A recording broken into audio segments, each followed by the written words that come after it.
আসসালামু আলাইকুম এবং শুভ সকাল। এখন বাজে প্রায় 7টার মতো। সামনে যে জঙ্গল দেখতেছেন নিশ্চয়ই চেনা চেনা লাগে। টেলিভিশনে, ইউটিউবে বহুবার আপনারা নিশ্চয়ই দেখেছেন। এটা হলো আমাদের সেই বিখ্যাত সুন্দরবন। সুন্দরবনে আমি দাঁড়িয়ে নাই, জাস্ট খালি এপার আর ওপার। এটা হলো সুন্দরবনের বর্ডার আর কি। নদীর ওই পারটাই হলো আপনার সুন্দরবন। এবং এখান থেকে যারা আমি যেখানে আসছি এনারা বলছিল যে সুন্দরবনের সব থেকে ঘন জায়গাটাই হলো এইখানে, মানে ঘন জঙ্গলটাই এখানে। এখানে নাকি প্রচুর বাঘও থাকে। নদীটা তো দেখছেন খুব বেশি বড় না। এই যে এই যে নদী এখন ভাটা আছে।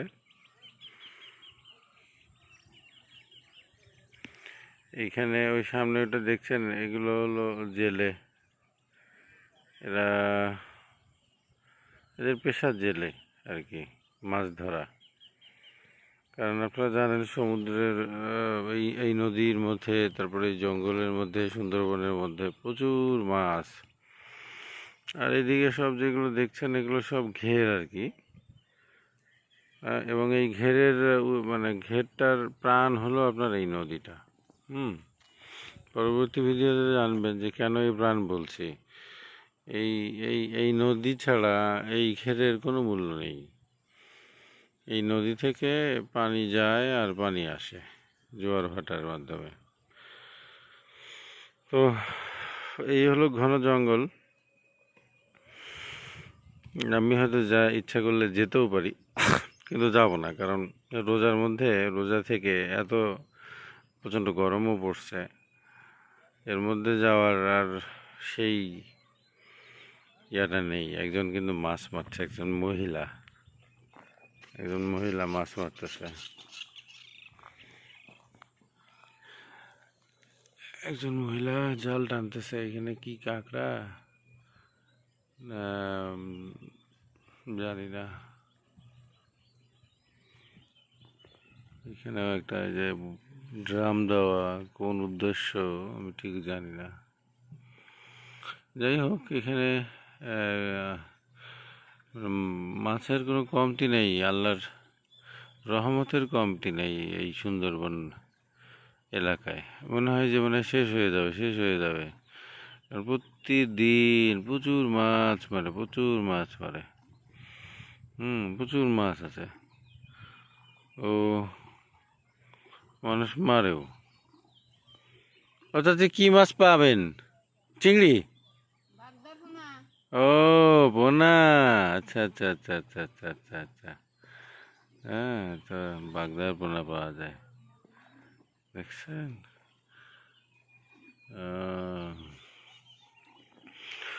তো এই হলো, আমি আর কি এই এই এই পর্যন্ত পানি আসে। এটা রাস্তা ছিল, রাস্তাটা ভেঙে গেছে জোয়ার ভাটায়। আবার রাস্তাটা আবার এক্সটেনশন করতেছে।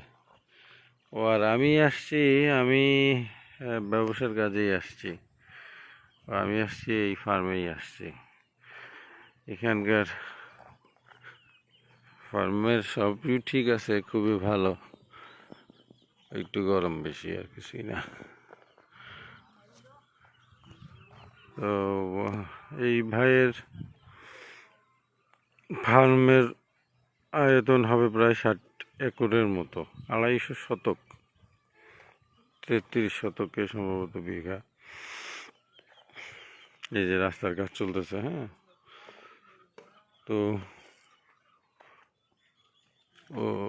ওইটাও হলো আমাদের ভাইয়ের, বাবু ভাইয়ের আর কি। আমার বাবু ভাই খুব ভালো লোক। উনি এক ধরনের সুপার উত্তম। কারণ হলো আমি আসার আগে উনি বলেনি যে ওনার ফার্ম এত বড়, উনি আমাকে বলেনি। তো এসে তো দেখি যে এলাহি কাণ্ড কারখানা। আর সব থেকে বেশি আমার কাছে অবাক লাগছে যে গলদা বাগদার যে চাষ, এটা সম্পূর্ণ ফ্রি অফ কস্ট। তো এরকম ধরনের ফ্রি অফ কস্ট হলে মানুষ বসে থাকবে কেন? তো হেঁটে হেঁটে কথা বললে হবে না, আমি তো মোবাইলে কথা বলছি। তো একটু আগায় যাই আমরা ভিডিও পজ করে। তো আমরা আবার ফার্মের স্টেশনে চলে এসেছি। স্টেশন বলতে হলো যেখানে মাছ সব ধরে ধরে আনে, বাছাই করা হয়।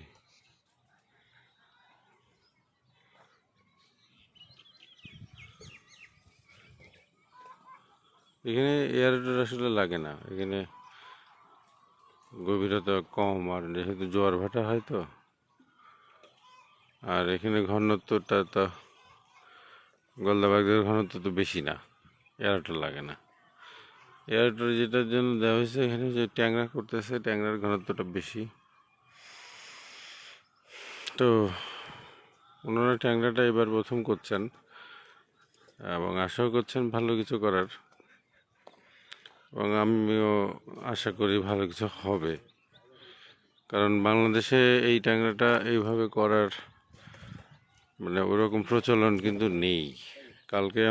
গতকালকে একটা ভিডিও ছিল, পরবর্তীতে দেখবেন,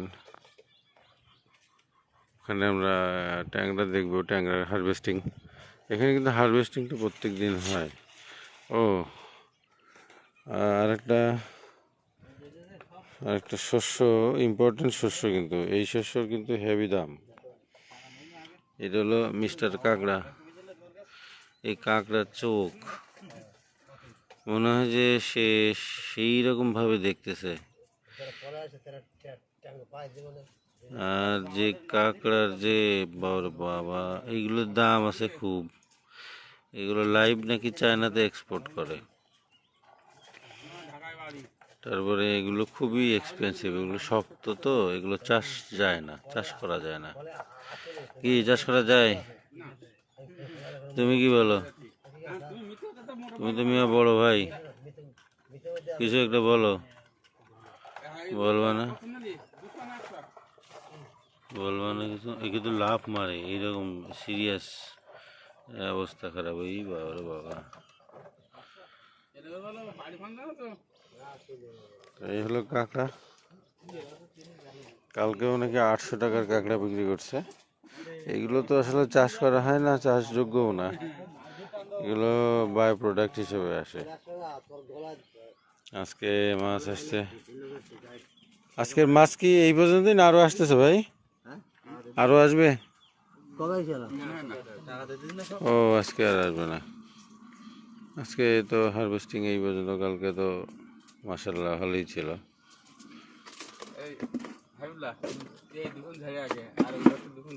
এই হরিণা চিংড়ি তো ফ্রি চিংড়ি। এই যে সাদা সাদা যে চিংড়িটা, এটা হলো ফ্রি, মানে বাই প্রোডাক্ট। এটা ভাইরা ছাড়েও না, এটা ছাড়তে হয়, এটা ছাড়তে হয়। তো এমনিও আসতেও পারে, কিন্তু মূলত ওটা ছাড়েন ওনারা, কিনে নিয়ে এসে ছাড়েন। গতকালকেও ছাড়া হয়েছে, আপনাদেরকে দেখাইছি। আর এই যে এটা হরিণা চিংড়ি বলে, এটার দামও কিন্তু কম না, ওটার দাম বরাবরই একদম। চিংড়ির আসলে যেটাই বলেন সেটাই দাম, কম দামি বলে কিছু নাই। আর কিছু কিছু মাছ, আজগবি সব মাছ আছে যেগুলো আমরা চিনিও না। এই ওইটা কি বাইলে নাকি? আর এই পাশেরটা ওই যে পানির উপরে ভেসে বেড়ায়, গিলা মাছ, এগুলো সেই গিলা মাছ। এগুলো কিন্তু কোনো ছাড়াছাড়ি মাছ না, এগুলো সব নদী থেকে এমনি আসে। এইবার বড় মাছ আজকে মনে হয়, বড় মাছ আসছে মনে হয় বেশি। মাশাআল্লাহ মাছ।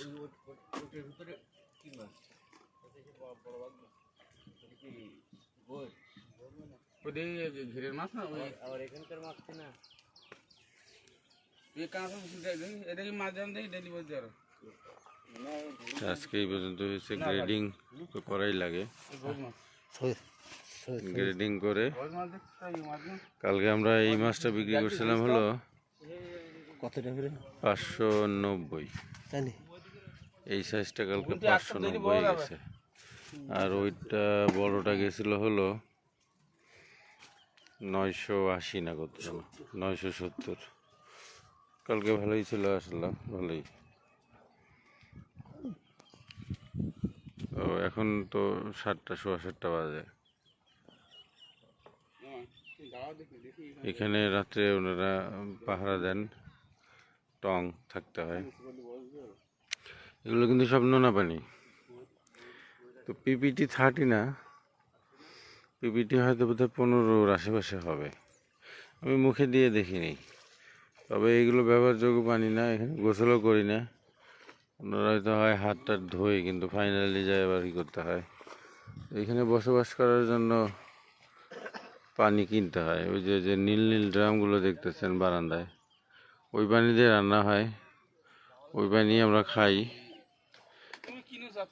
আর গোসল আমরা করি, আমি গতকালকে গোসল করছিলাম। ওই যে দেখেন ঘরের মতো, ওই যে একটা খোয়ারের একটা দেখছেন, ওখানে একটা পুকুর আছে। ওই পুকুরের পানি মোটামুটি মিষ্টি। পিপিটি হয়তো 5 পিপিটি হবে। তো 5 পিপিটি তেমন কোনো না। আর আমাদের যদি বলেন পিপিটি, তো বুঝি সুঝি না। আমাদের যেটা আমরা সচরাচর সারা বাংলাদেশে যে পানি খাই, সেইটার পিপিটি হলো 0.2। একের 5 ভাগের 1 ভাগ এরকম থাকে পিপিটি। পুকুরের পানি 5 পিপিটির মতো নোনতা নোনতা লাগে, তো ওরকম। আর এগুলো হয়তো 10 থেকে 15 পিপিটির মতো হবে, কারণ এটা সরাসরি সমুদ্রের পানি না, এটা হলো নদী থেকে আসে। ও এই তো এখানে আমাদের বাবু ভাইয়ের যে যেটা দেখা যাচ্ছে, যত দূর দেখা যায় তত দূর, যত দূর দেখা যাচ্ছে তত দূরই। এখন কত দূর দেখতে পাচ্ছেন, খুব বেশি দূর দেখা যায় না, এই জন্যই বলা হয় যত দূর দেখা যায় তত দূর। তো এখানেই প্রায় 60 একরের মতো, 250 বিঘা। আলহামদুলিল্লাহ, এটা গুড এনাফ একটা মোটামুটি প্রজেক্টের জন্য। তো